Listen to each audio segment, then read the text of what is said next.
Hello বন্ধুরা, তোমরা সবাই কেমন আছো? আজকে আমি তোমাদের সাথে শেয়ার করছি ছানার কেক। ছানার কেক করার জন্য আমি 2 লিটার দুধ নিয়ে নিয়েছি এবং দুধটা ফুটে উঠলে সেখানে ক্যালসিয়াম পাউডার দিয়ে দিচ্ছি। তারপর দেখো দুধটা কত সুন্দর কেটে গেছে এবং ছানা তৈরি হয়ে গেছে। এরপর আমি ছানা থেকে জলটা ঝরিয়ে নেব। জল ঝরিয়ে নেওয়ার পর আমি ছানাটা একটা পাত্রে তুলে নিয়েছি, সেখানে দিয়ে দিচ্ছি চিনি। চিনি দেওয়ার পর আমি সেখানে দিয়ে দেব ময়দা আর দিয়ে দেব 2 চামচ সুজি।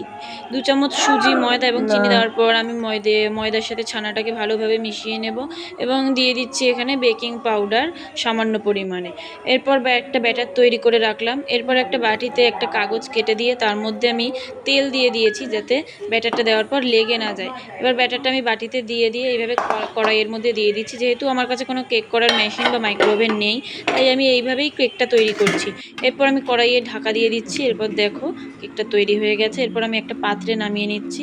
কেকটা কত সুন্দর তৈরি হয়ে গেছে তোমরা দেখতেই পাচ্ছ। আমি কেটে দেখাবো তোমাদের কতটা সফট হয়েছে। তোমরা কিন্তু সন্ধ্যের টিফিন করে এটা খেতে পারো, খুব টেস্ট হয়েছিল।